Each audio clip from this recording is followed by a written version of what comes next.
Hi friends, welcome to Nayan Academy of Learning. My name is Surya Rajan. I am Faculty of Mechanical Engineering from Crescent Institute of Science and Technology. This is my first lecture video on Introduction to Finite Element Method, and in this video we will discuss about the basic concept of finite element method, and we will discuss some of the basic definitions we will be using throughout the entire course, and then we will discuss the various types of solutions which we are arriving through this finite element method. The basic concept of finite element method is solving a complex problem by replacing it with the simple elements. Here I have given an example of circle as a complex problem and finding the area of the circle as a solution to the complex problem. We all know that the area of the circle is pi times the radius square, and finding the area by using this formula is called as an exact solution. Now, in the case of finite element method, the complex geometry is represented as the manageable smaller elements. In this case, the triangle is considered as a simpler element, and we assume finding the area of this triangle is easier, and the complex geometry is now represented as the collection of these smaller triangles. And in the case of finite element method, the area of the circle is approximately represented as the 4 times the area of the triangle.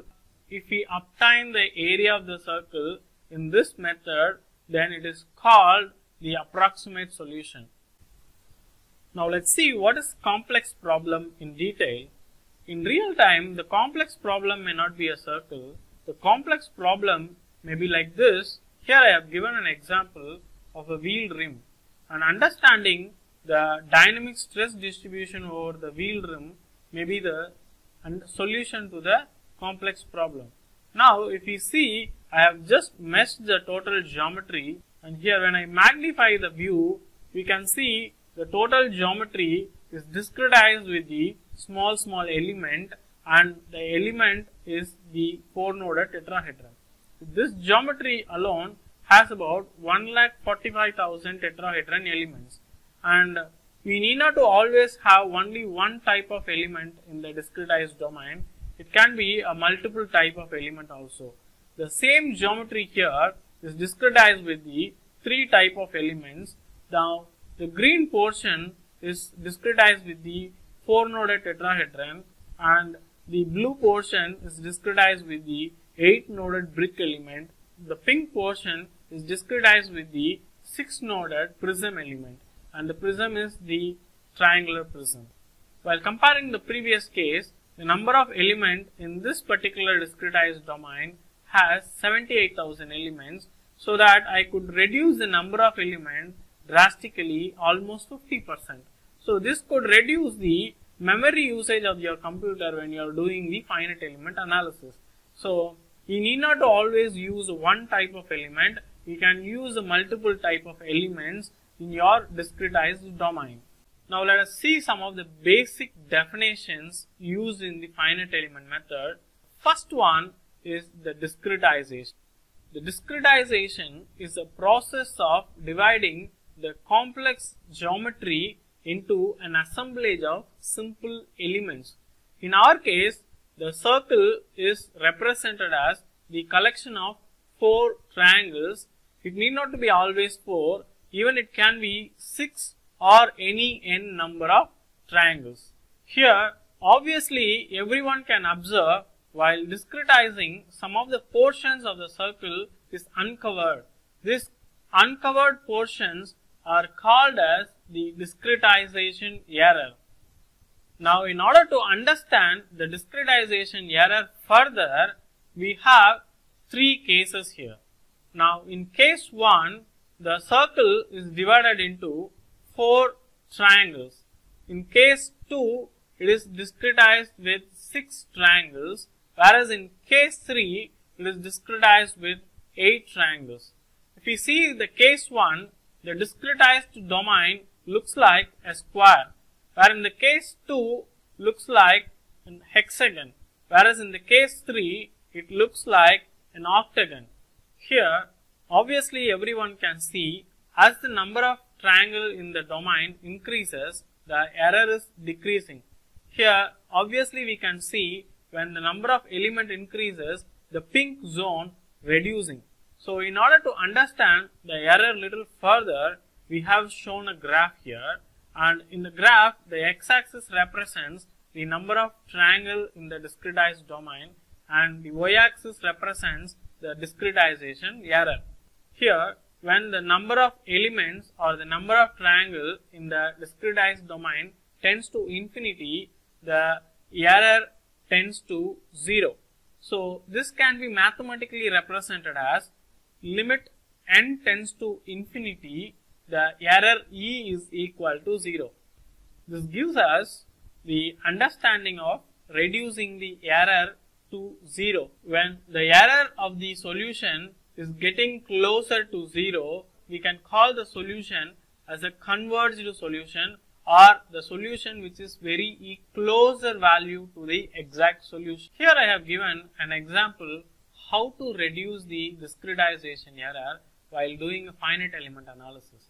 In this case, a rectangular plate with a circular cutout is shown, and if I am applying a force as a symmetric force about the horizontal axis, and if the geometry is also symmetric about both horizontal and vertical axis, I can consider the first quadrant portion alone and I can do the analysis, then I can predict the stress distribution over the entire geometry.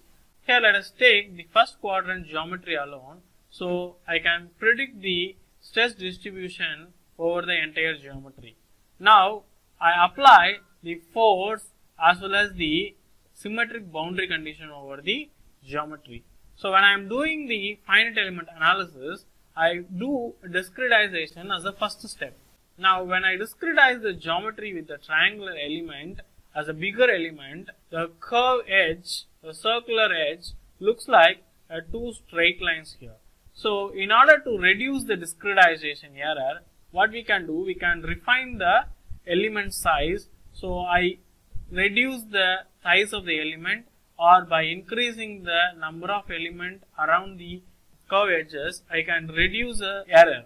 So still, if I am not satisfied with the shape, I can refine the element further, so that here we can see the curve shape is obtained by reducing the size of the element or by increasing the number of element around the curve edges. So after this, we can do the analysis and we can find the stress distribution using the software. So when I am doing the discretization or meshing, the refinement of the elements around the curve edges is essential to reduce the discretization error, so that I can get the solution which is very close to an exact solution, or I can obtain the converged solution.